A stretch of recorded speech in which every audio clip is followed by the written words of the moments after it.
Hello guys, welcome to my channel.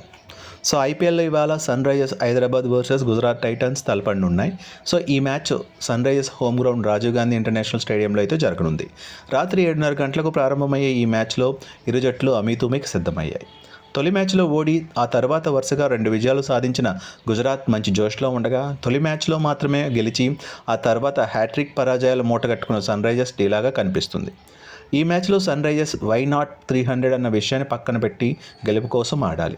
కేవలం బ్యాటింగ్నే నమ్ముకోకుండా బౌలర్లను కూడా సరిగా వినియోగించుకోవాలి. జట్లో షమి, కమిన్స్ లాంటి వరల్డ్ క్లాస్ బౌలర్లు ఉన్న సన్ రైజర్స్ ఎందుకో బౌలింగ్పై పెద్దగా ఫోకస్ పెట్టడం లేదు. ప్రతి మ్యాచ్లో బ్యాటింగ్ మెరుపులే ఉండాలంటే అది సాధ్యపడదు. అలాగే ఇక చూసుకుంటే కనుక సన్ రైజర్స్ ఇకనైనా కాస్త తగ్గి తక్కువ స్కోర్లు చేసినా డిఫెండ్ చేసుకునేందుకు ప్రయత్నించాలి. విధ్వంసకర వీరులుగా చెప్పుకునే ట్రావిస్ హెడ్, అభిషేక్ శర్మ, ఇషాన్ కిషన్ ప్రతి బంతిని సిక్సర్ కొట్టాలన్న ఆలోచన మానుకుని బేసిక్స్పై దృష్టి పెట్టాలి.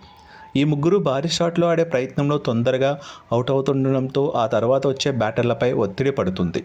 దీంతో మిడిల్ ఆర్డర్ల బ్యాటర్లు ఎంత జాగ్రత్తగా ఆడినా సత్ఫలితాలు రావడం లేదు.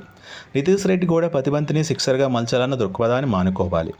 క్లాసెన్ లేటుగా బరిలోకి దిగుతుండడంతో ఆశించినంతగా ప్రభావం చూపలేకపోతున్నాడు. అనికేత్ వర్మ మిడిల్ ఆర్డర్లో తన పాత్రకు న్యాయం చేస్తున్నాడు.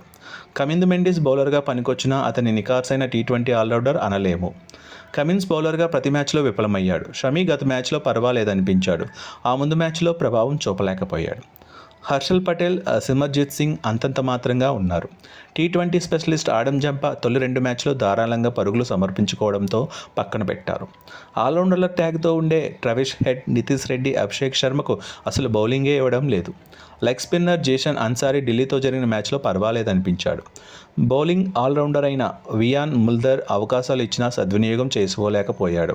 నేటి మ్యాచ్లో సాహసోపేతమైన నిర్ణయాలు తీసుకోకపోతే సన్ రైజర్స్కు ఇబ్బందులు తప్పవు. బ్యాటింగ్ శైలిని మార్చుకోవాలని టాప్ 3 బ్యాటర్లకు చెప్పాలి. ప్రతిసారి బ్యాట్లతోనే నెట్టుకు రావాలంటే కష్టమని బౌలర్లకు గట్టి మెసేజ్ పంపాలి. మొత్తంగా వై నాట్ అనే ఆలోచన మానుకోవాలి. అంటే వై నాట్ 300 అనే ఆలోచన మైండ్లోంచి తీసివేయాలి. సో ఇది ఈ వీడియో ఫ్రెండ్స్. ఈ వీడియో కనుక మీకు నచ్చితే లైక్ చేయండి, షేర్ చేయండి, సబ్స్క్రైబ్ చేయండి నా ఛానల్ని. సో మీ సజెషన్ అయితే మాకు కావాలి. Please subscribe my channel.